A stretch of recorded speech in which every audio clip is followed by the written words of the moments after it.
We now begin to move into our question and response segment. We began to receive different questions, but if you have been holding on to one or one is kind of birthed within you, if you will, please send that in. The function that allows us to know who sent those in is not working, but we know where you're from, so we'll be able to frame them in where the question at least is coming from geographically. I want to begin with a real practical one, and this goes to you, Will and Cynthia.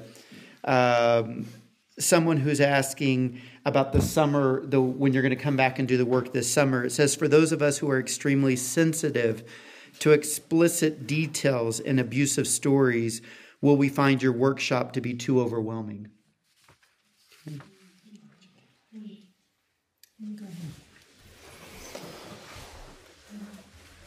Well, that's an important question because it speaks to the need to create safety.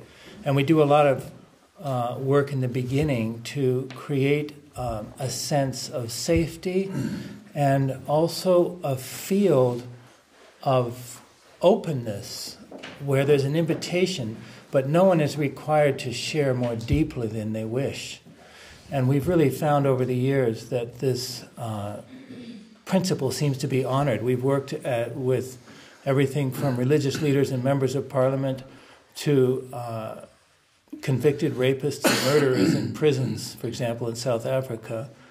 And basically, people choose their level of participation and openness as they enter into the process. I just want to emphasize that as I said when we were presenting, and Will just said, that everything is an invitation. And if you come to the pre-conference, then just being in the field can be healing, even if you don't actively participate within any particular activity, if it's too overwhelming. And watching your own boundaries. We all have the wisdom within ourselves to watch our boundaries with how much we can take in, how much we can feel vulnerable and move into the healing process. We don't force anyone to do it. That said, tears do come up, and you will feel the power, and you will hear stories of suffering and healing. And we hold that within the context of uplift and playfulness and joy and song and dance. So it's integrated with many activities, so it doesn't get too overwhelming is the hope. And maybe I'll just add to that, it's natural when you hear about this work to feel a kind of trepidation moving into it. You know, what's going to emerge? How intense is it going to get?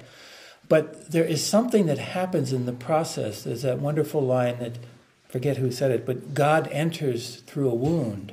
So as we move into embracing the challenge, there's also the very tangible presence of the sacred and of the divinity that supports and holds and stewards us through the process. And I've never had anyone come to us after the work and say that was too overwhelming for them to withstand. So we are cared for as we move through the work by the work. And I think from being a participant in yesterday's offering, the safe container that you both speak of, it was the foundation from where we started. And while there were definite places of where, gosh, can I hold this? And that was expressed within the group many times, the container held it and allowed it. And Richard also participated in that, and I think would agree. So. Yeah.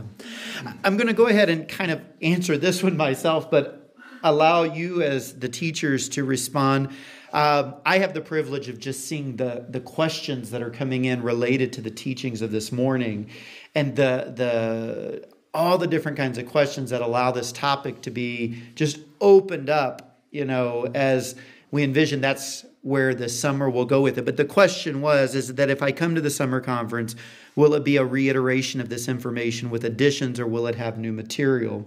And like I said, just seeing the questions this morning only could hold just an entrance point. But I don't know if any of you want to respond to just that question or if that's adequate. The main thing I want to say is the point of this webcast was not to get people to come to the summer conference. I guess it could have sounded. So we did want to give you the nucleus so this could stand on its own. This was my understanding. This could stand, and already you've got a piece. But I think, at least in terms of my part of it, I would undoubtedly be repeating some of this and then expanding upon it, But I've got to build on this because that's my core insight. I don't have anything else.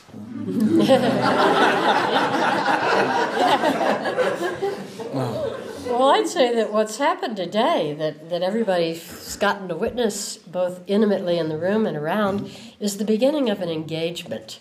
Yeah. And when this amount of force comes together, it changes the force field. And I couldn't possibly do in July what I thought I was doing 3 hours earlier, because my being has been expanded by my compatriots. And I suspect that that's going to be the case for all of us. And for the presence has just come from the quality of the response, of questions, of feedback, even body language feedback. We've shaped the topic together this morning. Yes, that's true. That's very true. And the inner engagement and the interaction that you'll have within the work that Will and I present will deepen the process along with what Cynthia and Richard have to offer. So we all become participants within the community of the experience, which is beyond what we know. It's in God's hand to form that for the conference and our time together. Well, and I'll just say, if this is an engagement, we all know what engagements lead to. So if you want to participate in the sacred marriage, well, come and join. Prenups, eh? For those of you who participate in the webcast, you will see a pattern that often emerges is, how does this become applicable in my life? And a webcast can't exactly take us there. However, I want to go to these two questions that, mirror or parallel to many of the others.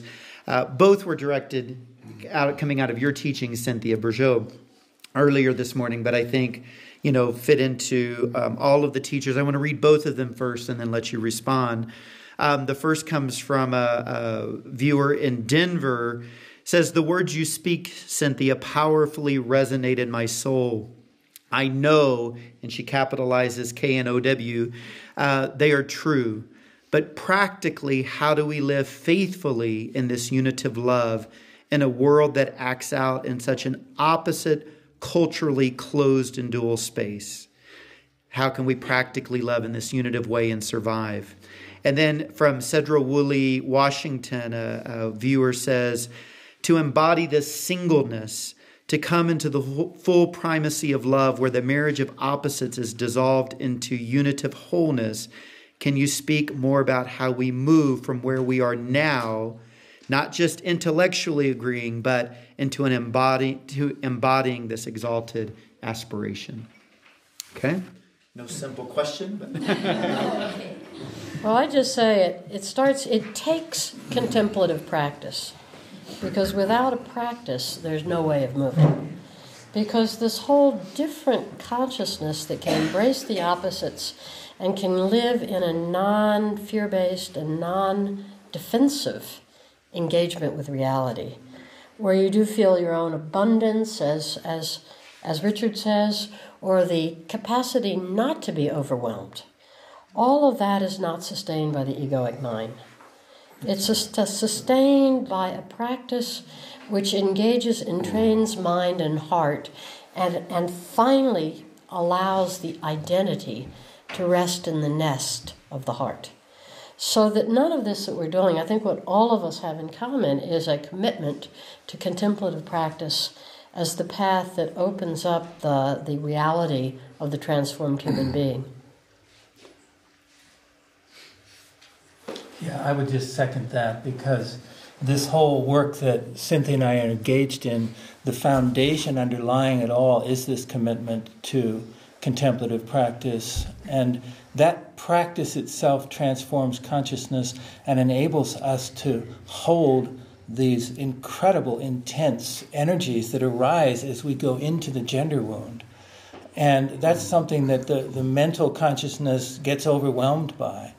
But the heart can contain the infinity of all of this. And that's something that we live into as we work in this work. But the practice is what makes it all possible. So I totally second that. Thank you. So this question comes from a viewer in Independence, Missouri, it says, speaking of gallant and elegant, Richard, what would you say to the just married royalty of England to guide their relationship in the future? And what would you say to the 2 to 3 billion of us in the world who looked on, drawn by who knows what? I couldn't help but think, as we had this wonderful workshop yesterday, that the world, 1/3 of the world was watching that wedding yesterday. And that the day started with, honestly, those two words fit. A day of gallant exhibition of soldiers marching and horses prancing and the prince in all of his beautiful uniform. He was gallant, quite. And she was certainly elegant, refined, demure, feminine, beautiful. We wouldn't gather 1/3 of the world unless you're dealing with something both archetypal and alchemical. And the waiting for the kiss. I mean, it's, what does that even say? I mean, it's not... the kiss, when are they going to kiss? The commentators were saying this even before it happened. We're waiting for the kiss, and then they time it. Is it 2 seconds or 3 seconds? And then it wasn't long enough, so the crowd goes again, kiss.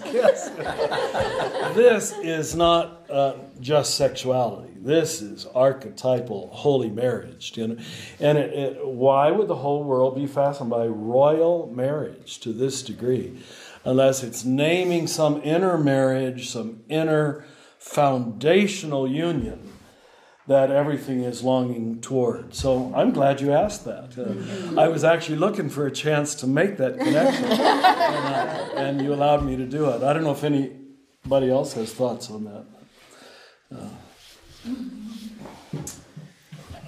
So this is from Peter in South Africa, and he says, how do we move the church forward to avoid the reaction generated against gender advancement? He says, for example, here, the Nigerian Anglican reaction against women priests and gay clergy. Is there any way to move forward and diffuse the war?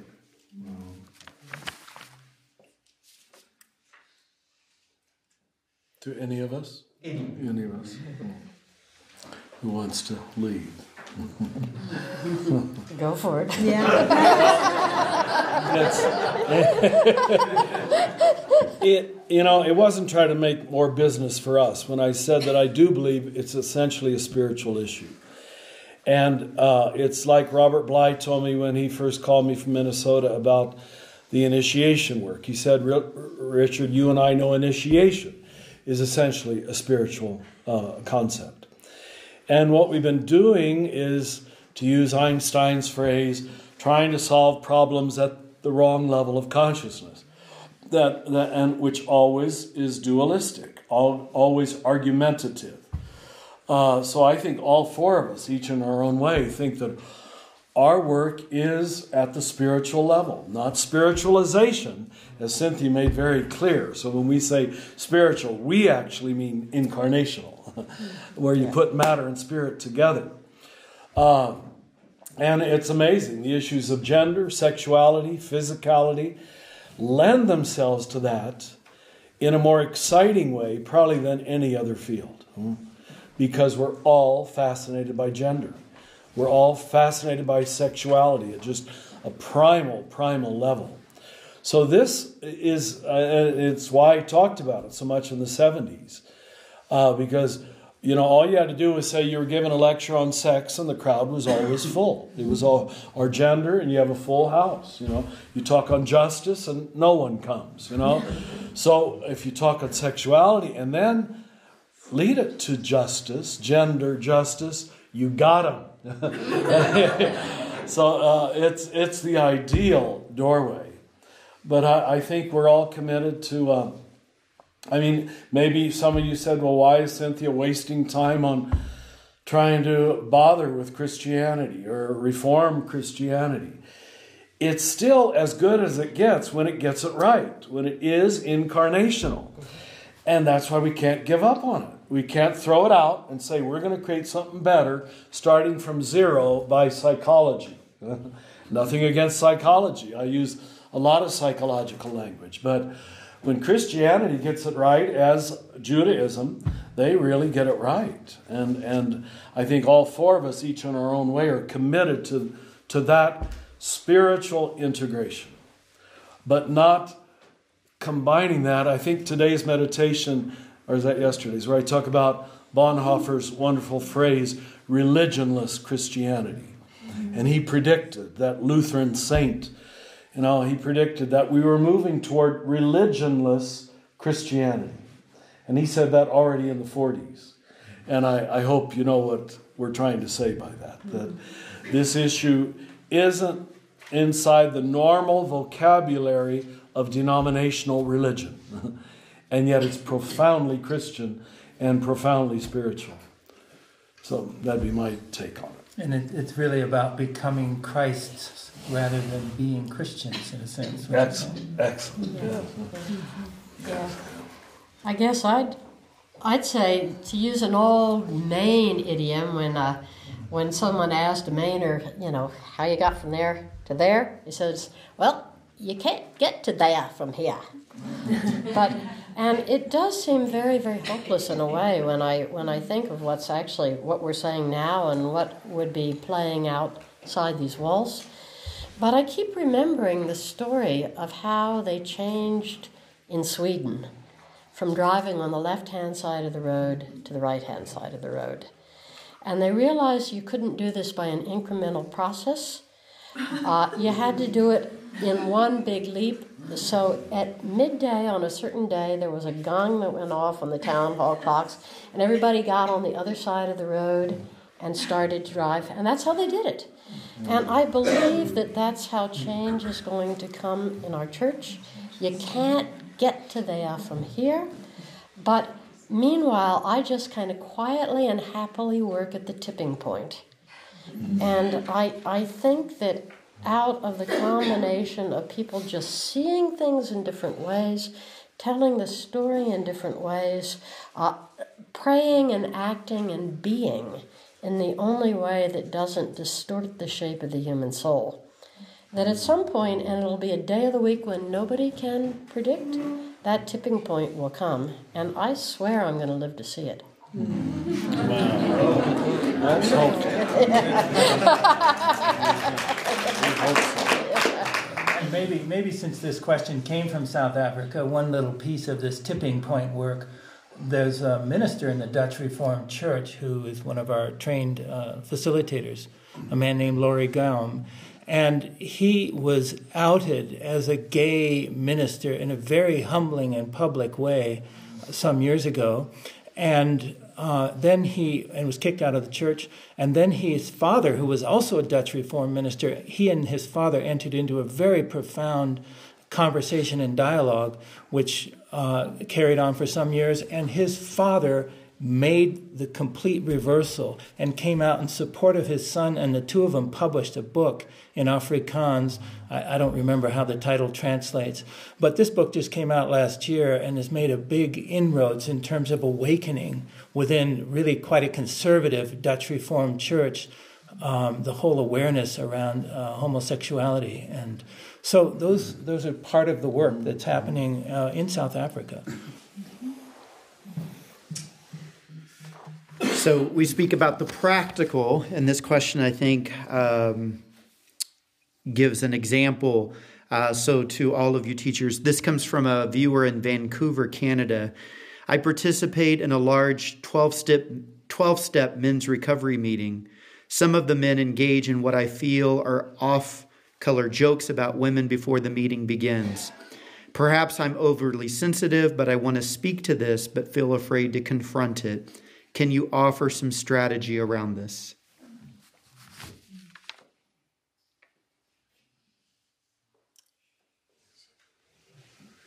Well, I again go to practice, and speaking your truth about what you're feeling is, it takes courage. And going against the grain and the flow of what's happening in the group takes a lot of courage, whether it's around gender or whether it's around race or whether it's around, whatever the ism is, age, culture, any of those things. And so it does require courage to stand up to it. Sometimes you don't need to do that in words. You just need to remove yourself at first from the conversation, and that can be a powerful way of expressing yourself until you are able to perhaps say the words to confront the issues directly with the men. I go to practice, though, in the sense that for me, in my meditation and prayer practice, I work around non-judgment, compassion, uplifting the other. And so as you're doing this, to try to still hold them in the light, as you're having to hold yourself in the light and speak truth to the injustice that you're feeling. And in speaking truth, I sense that they will come around. If you remove yourself from the circle, it takes one person to make the shift and bring it forward. Or if you speak the words to them directly. And I would just add to that, the truth to speak is the truth of your own discomfort. So if you focus on your own discomfort, you're not invalidating anyone else. You're simply saying, my experience of this is this strong discomfort, and let that speak for itself.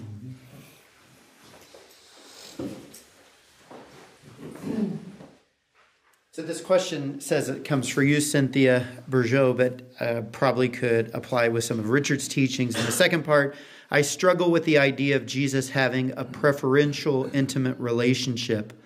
Maybe that's because in our human relationships, a preference for one person means a non-preference for all others. A choosing of one person means a non-choosing of all others. It means that one person is inside and all others to some degree left outside. I find that concept threatening when it comes to Christ. You said that it is a false dichotomy, but experience attests that this is not false at all. Could you expand on why you see it as false?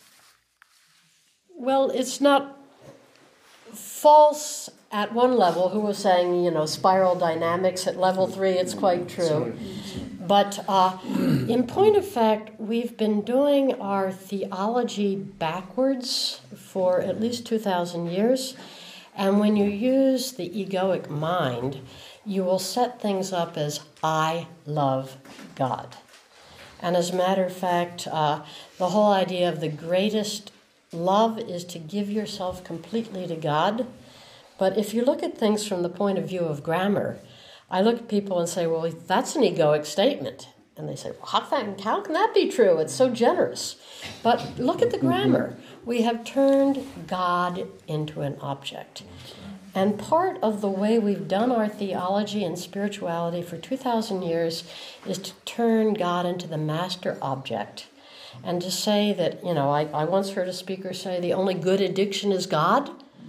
But you see, you're still working with the same thing, the assumption that God is an object that vies amongst other objects, and that choosing that object requires you to renounce other objects.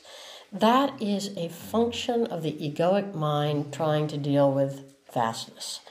And as we learn to relax that mind, we learn that God is the subject of our love and flows out from that vastness through our own self into every particularity that we can engage in.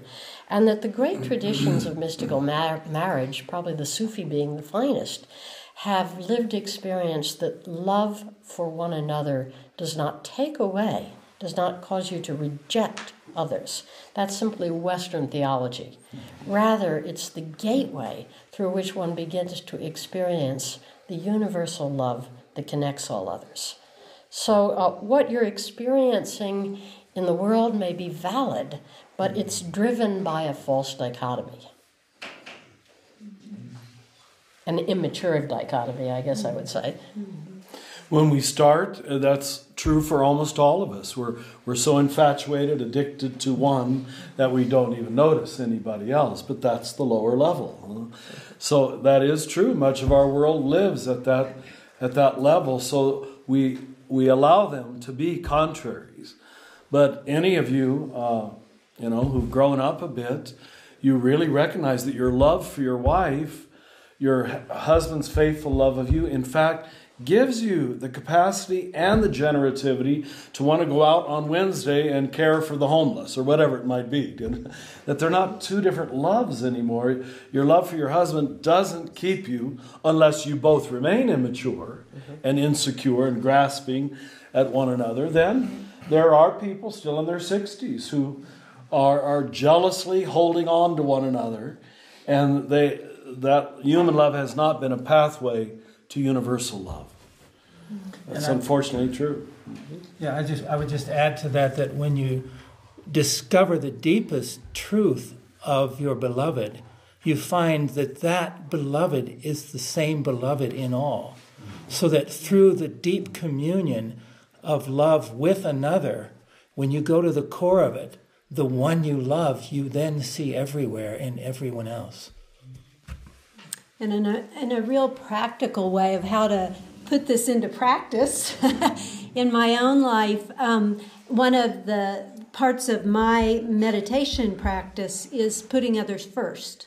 And at first, as a woman, I thought, I put everybody first. I'm always doing everything. I'm doing the cooking, I'm cleaning, I'm doing everything. What more can I do? And I really had to sit with that then and really ask myself, as I fought and wrestled with it, of why I was putting the other first. What was I getting back in return? So as I now try to do, and it goes to scripture of saying, love your enemy. How do I love my enemy? Those that are slapping me on one cheek, can I turn the other cheek kind of thing.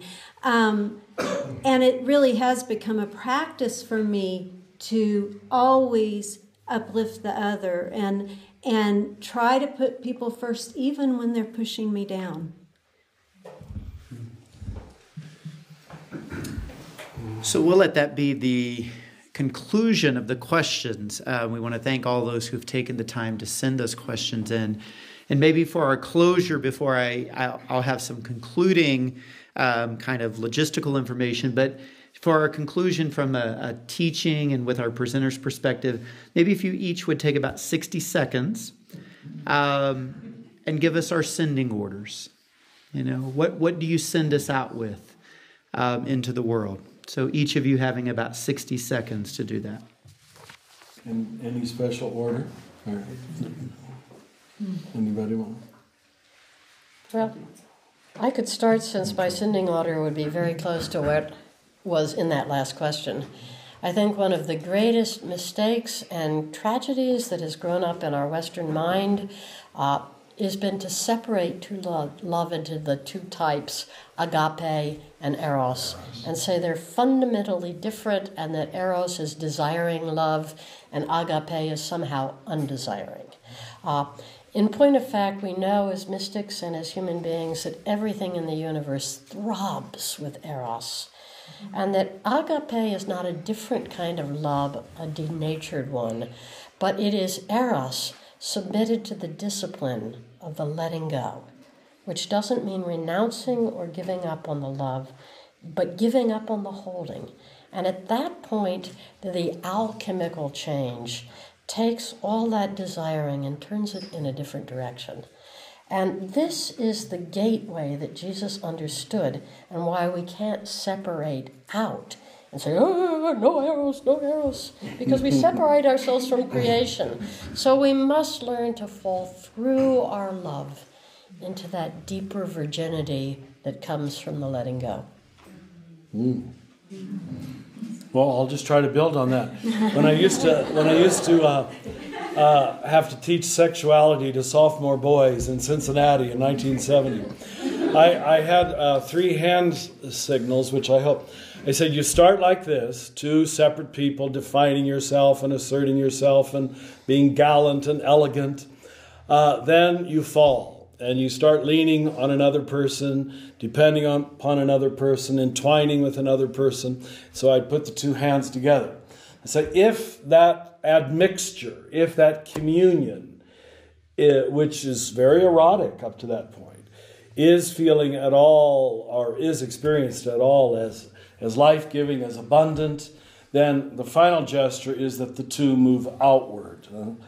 You don't remain codependent. You don't remain grabbing and scratching at one another. It's just, you have given me so much of your manhood, so much of your womanhood, that it frees both of us to turn outward and look at the larger world. So that would be my way of visually describing the movement from eros to agape, and it's a continuum. It's not two different kinds of love.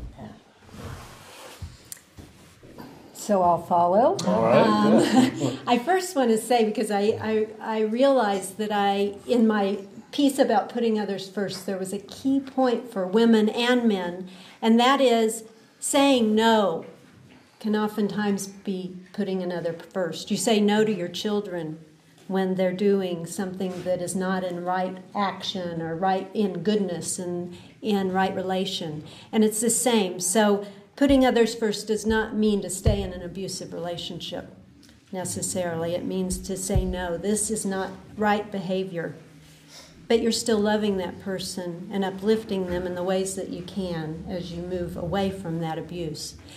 That said, I just think that this is a profound time. We've had the women's movement, which was necessary, as Richard made a point to say we needed that movement. We've had the men doing their work now. It's time for us to come together and to find this place of healing and wholeness and love.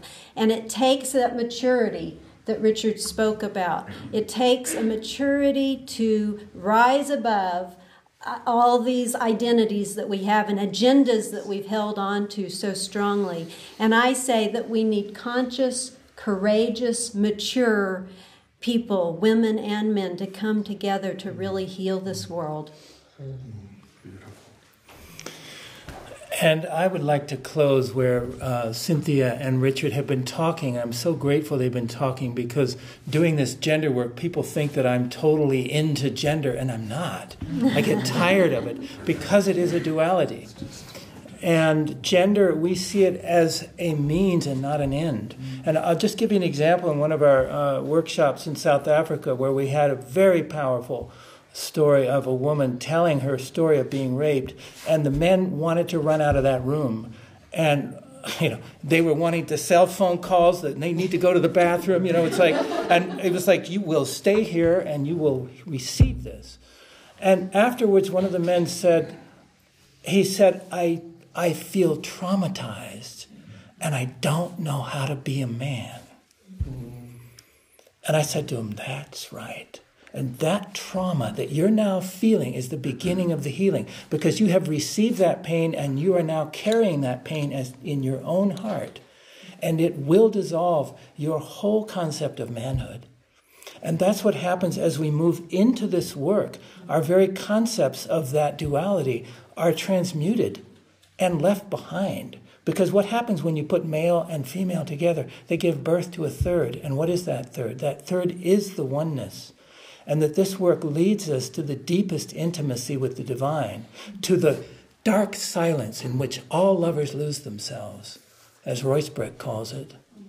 So these are the supreme mysteries that Jesus and Mary Magdalene were working with, that the great mystics of any tradition know about, these dark secrets that are beyond words, that wait for us to discover them as we move down this path of reconciliation and healing and communion with the beloved. Thank you, Will, Cynthia, and Richard. And while they give us those sending orders, I think it is each of our responsibility to listen to those deep spiritual intuitions within ourselves of knowing what those sending orders are as we will go forth into the world in the deepest personhood of who we are, that divine and incarnational creation that we are. Amen.